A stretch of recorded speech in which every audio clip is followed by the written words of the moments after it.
අයිබෝවන් මම අමන්දි ධර්මරත්න කොළඹ විශ්වවිද්‍යාලයේ නීති පීඨයේ අවසන් වසර විද්‍යාර්ථී.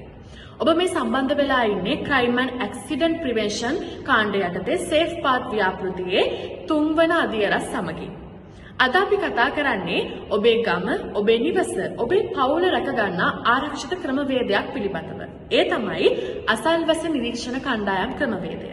මොකක්ද අසල්වැස නිරීක්ෂණ කණ්ඩායමක් කියලා කියන්නේ? අසල්වැස නිරීක්ෂණ කණ්ඩායමක් කියලා කියන්නේ ඔබ ජීවත් වන වීදිය හෝ ඔබ ජීවත් වන ප්‍රදේශය තුල පුද්ගලයන් පිරිසක් එකතු වෙලා ඔබ ජීවත් වන ප්‍රදේශයේ ආරක්ෂාව පිළිබඳව ස්වේච්ඡාවෙන් එකතු වෙලා සංවිධානය කරගත්ත කණ්ඩායමකට. ඇයි මේ වගේ අසල්වැස නිරීක්ෂණ කණ්ඩායමක් අපිට අවශ්‍ය වෙන්නේ? අපි දන්නවා මේ අසල්වැසියා කියන වචනය අපේ සංස්කෘතියේම කොටසක් වෙලා තිබුණා. නමුත් වර්තමානයේ ඇතුලේ මේ නූතනත්වයත් එක්ක අපේ කාර්යබහුලත්වයත් එක්ක අසල්වැසියා කියන්නේ කවුද? අපේ හාගෙදර ඉන්නේ කවුද? එයා මොනවද කරන්නේ? එයාට තියෙන ප්‍රශ්න මොනවද කියලා අපිට බලන්නවත් වෙලාවක් නැහැ.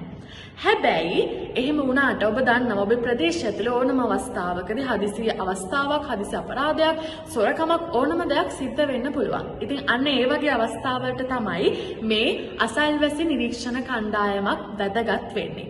මේ අසල්වැසි නිරීක්ෂණ කණ්ඩායමක් ක්‍රියාත්මක වෙන්නේ තනිවම නෙවෙයි, විශේෂයෙන් ලංකාවේ නීතිය ක්‍රියාත්මක වන ආයතනය. කියන්නේ පොලිසියත් එක්ක එකතු වෙලා තමයි මේක ක්‍රියාත්මක වෙන්නේ.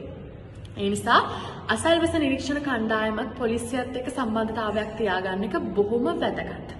අසල්වැස නිරීක්ෂණ කණ්ඩායමක ප්‍රධාන කාර්යයන් තමයි ඔබ ජීවත් වන ප්‍රදේශය තුළ යම්කිසි ආකාරයේ සැකසහිත පුද්ගලයෙක්, සැකසහිත වාහනයක්, සැකසහිත සිදුවීමක් සිද්ධ වෙනවා නම් ඒ ගැන අවධානයෙන් ඉන්න එක.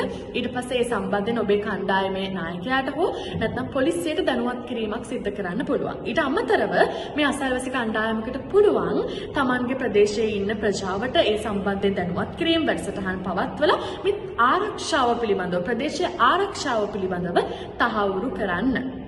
ඉතින් අසල්වැස නිරීක්ෂණ කණ්ඩායමක වැදගත්කම තමයි අන්න ඒක. කොහොමද අසල්වැස නිරීක්ෂණ කණ්ඩායමක් පටන් ගන්නෙ?